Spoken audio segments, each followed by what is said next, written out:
Hello students, ये एक dipole का आर्टिकल बचा था जनरल केस का, तो हम इसको आज डिस्कस करेंगे। Electric field intensity at a point due to short electric dipole. तो जनरल केस है ये। हमने इलेक्ट्रिक फील्ड इंटेंसिटी जो फाइंड आउट की थी एक्सियल लाइन के ऊपर फाइंड आउट की थी और इक्वेटोरियल लाइन के ऊपर फाइंड आउट की थी। लेकिन मान लीजिए हमारे पास ये डाइपोल है, इसी एनी डाइपोल, तो you know what about its length, that you know that is 2l। तो व्हाट विल हैपन, मान लीजिए point P is neither on the axial line not on the equatorial line. ना तो axial line के ऊपर है ना तो इक्वेटोरियल लाइन के ऊपर है। पॉइंट पी जो है ना तो वो एक्सियल लाइन के ऊपर है, these are the 2 point charges minus q and this is plus q, and point P is ये इसका सेंटर है। तो सेंटर से ना तो हमारा एक्सियल लाइन के ऊपर है ना तो इक्वेटोरियल लाइन के ऊपर है। तो सेंटर से हमारा पॉइंट पी जो है, this is our centre O, it is neither on the equatorial line nor on the axial line. तो ये एंगल थीटा बना रहा है किसके साथ, और P पॉइंट का जो दूरी है वो R है। कहाँ से? सेंटर से। ये लेते हैं हम लोग, सेंटर से दूरी कितनी लेते हैं? R लेते हैं। अब अगर ये यहाँ होता तब तो हम निकाल लेते, यहाँ होता तब भी निकालते। अब अगर पॉइंट P यहाँ पे है तो इलेक्ट्रिक फील्ड इंटेंसिटी क्या होगी? तो we have an electric dipole and dipole moment का डायरेक्शन इधर को होगा, this is P vector. Now the angle between this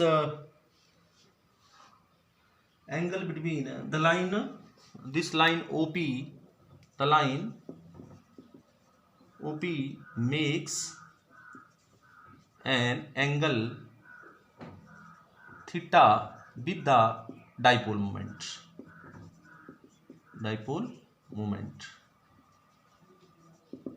dipole moment के साथ। Now this is short electric dipole. Short electric dipole का मीनिंग क्या होता है कि ये जो दूरी बहुत कम होती है, इसकी चार्जेस बहुत पास पास में होते हैं, शॉर्ट इलेक्ट्रिक डाइपोल है। तो स्पेशल केस हमने किए थे शॉर्ट इलेक्ट्रिक डाइपोल की। अगर बात करें now, but we can say कि this dipole moment makes an angle theta, the line OP makes an angle theta with the dipole moment, and OP is equal to R. This point is neither on the axial line nor on the equatorial line।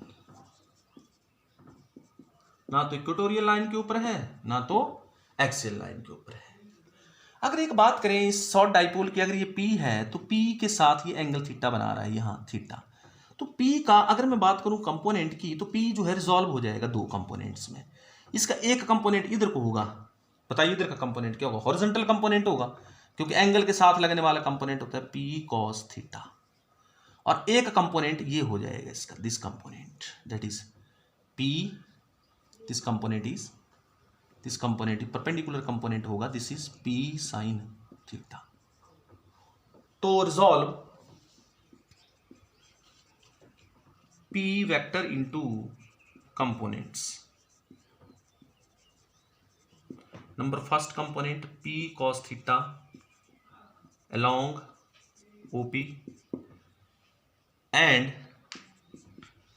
P sin theta component that is perpendicular to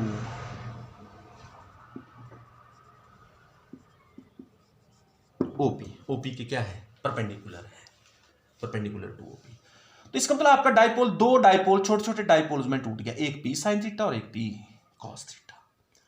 अगर आप P cos theta की बात करें तो P cos theta इधर को lies करें, तो पॉइंट P की बात करें तो P cos थीटा के लिए पॉइंट P कौन सी लाइन के ऊपर है?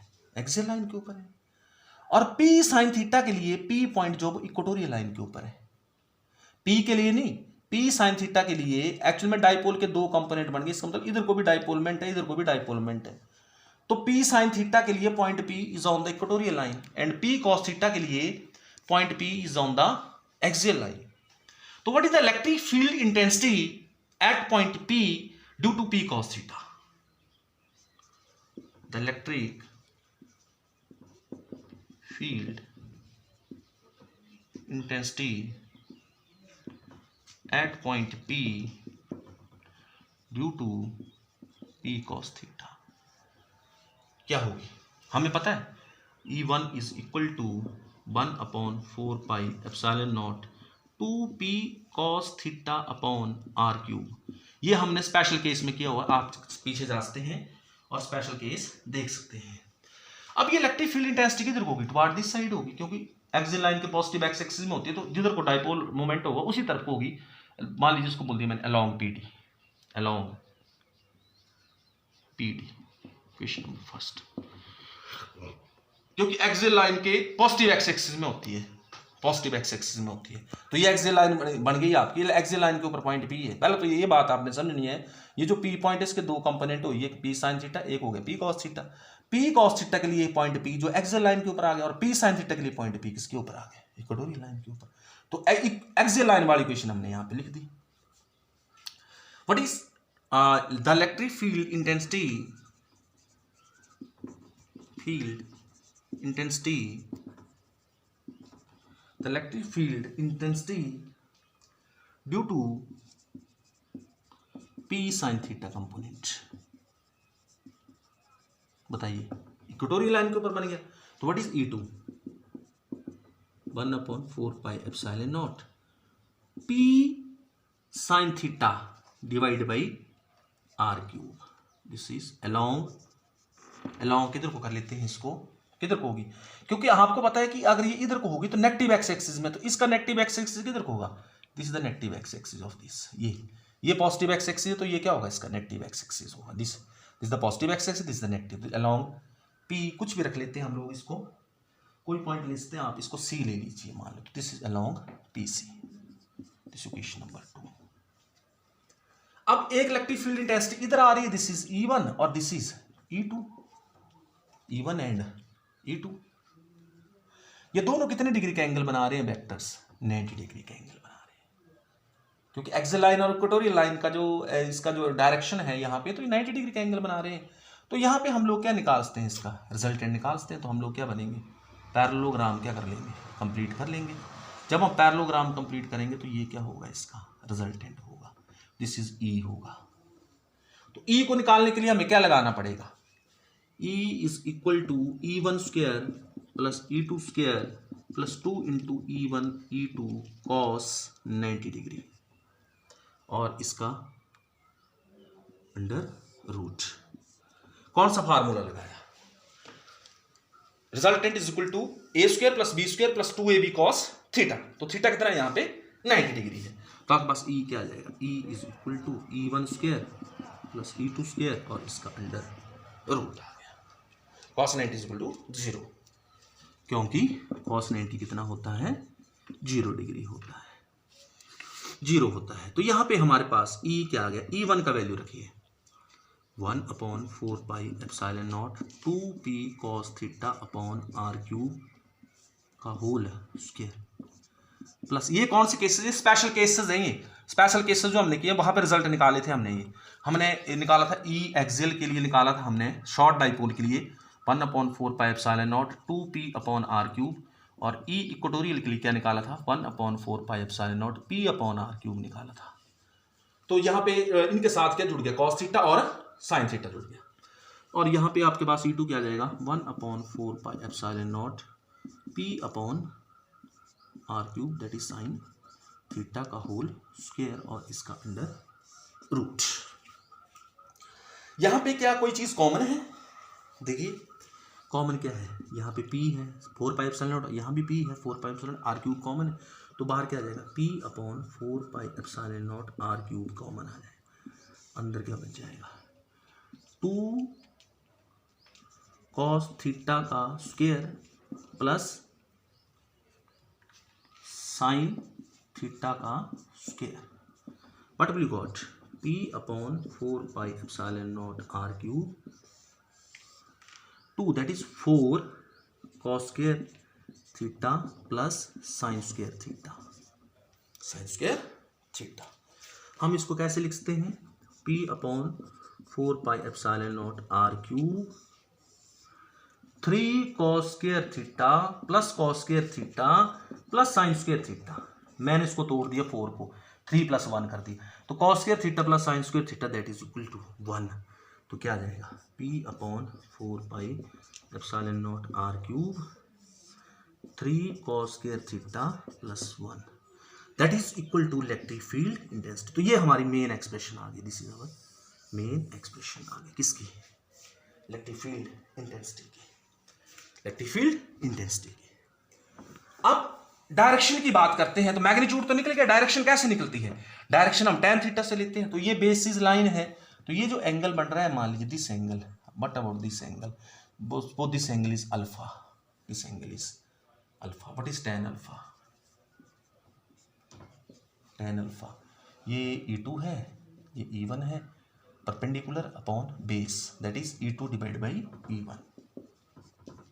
जब हम E2 डिवाइड बाई E1 करेंगे 1/4πε0 P sin theta upon r³ divide by 1/4πε0, E2 की वैल्यू लिखी पहले, upon 2p cos theta upon r³, ये कट गए सारे, ये भी कट गए, ये भी कट गए, you will got 1/2 into sine theta divide by cos theta. What is sin theta by cos theta called? Tan theta, half tan theta. What is tan alpha equal to? Half of tan theta, half of tan theta आ जाएगा। This is tan alpha is equal to half of tan theta, half of tan theta. Now ये direction बताएगा, चलो इसको verify कर लेते हैं। Case number first, case number first, case number first क्या है, if point P lies on axial line, अगर पॉइंट P एक्सियल लाइन के ऊपर होता तो थीटा की वैल्यू कितनी होती, ये पॉइंट P यहाँ होता यहाँ, तो थीटा कितना होता 0 डिग्री होता, थीटा इज इक्वल टू 0। देख लीजिए पॉइंट P अगर यहाँ होता तो थीटा कितना होता 0, अगर थीटा 0 होता तो what about the E is equal to P/4πε0 r³, 4 cos square 0, 4 cos square 0 plus 1, sorry 3 cos square 0 plus 1, उसमें वैल्यू सब्स्टिट्यूट कर दी, you will got 3 cos square 0 that is cos 0, 3 + 1 that is, तो 2 बाहर आ जाएगा, क्या आ जाएगा 2p/4πε0 r³। वेरी नाइस, ई कितना आ गया, ये तो हमारा किसके लिए केस एक्सियल लाइन का निकल गया कि नहीं निकला, तो हमने इसको वेरीफाई भी कर दिया। अच्छा अगर मान लीजिए हमारा, अगर हम बात करें tan अल्फा की, तो tan अल्फा किसके बराबर हो जाएगा 1/2 tan of 0। What is tan of 0 that is equal to 0। tan alpha कब 0, तो जब अल्फा इज इक्वल टू 0। अगर पॉइंट P यहाँ होता एक्सियल लाइन के ऊपर होता तो इधर कोई डायरेक्शन होती, तो इसका मतलब इसके साथ एंगल कितने डिग्री बनता, अल्फा भी कितने बन रहा है 0 बन रहा है, तो हमने इस चीज को क्या कर लिया वेरीफाई कर ली। सेकंड केस देखते हैं, if the point P is lies on the, if point P lies on the equatorial line, equatorial line के ऊपर होता, तो इक्वेटोरियल लाइन के ऊपर होता तो यहां जैसे होता कितना थीटा कितना होता, तो 90 होता, क्योंकि ये हमारी यहां से क्या होती है इक्वेटोरियल लाइन होती, तो ये एंगल कितना होता 90 डिग्री। अगर theta is equal to 90 degree होता तो what about E is equal to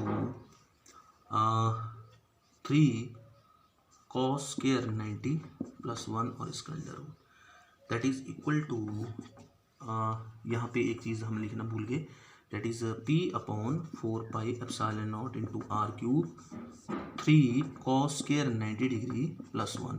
what is cos 90 that is equal to 0, तो 1 का अंडर रूट 1, तो you will got P/4πε0 r³। हमारा रिजल्ट आ गया।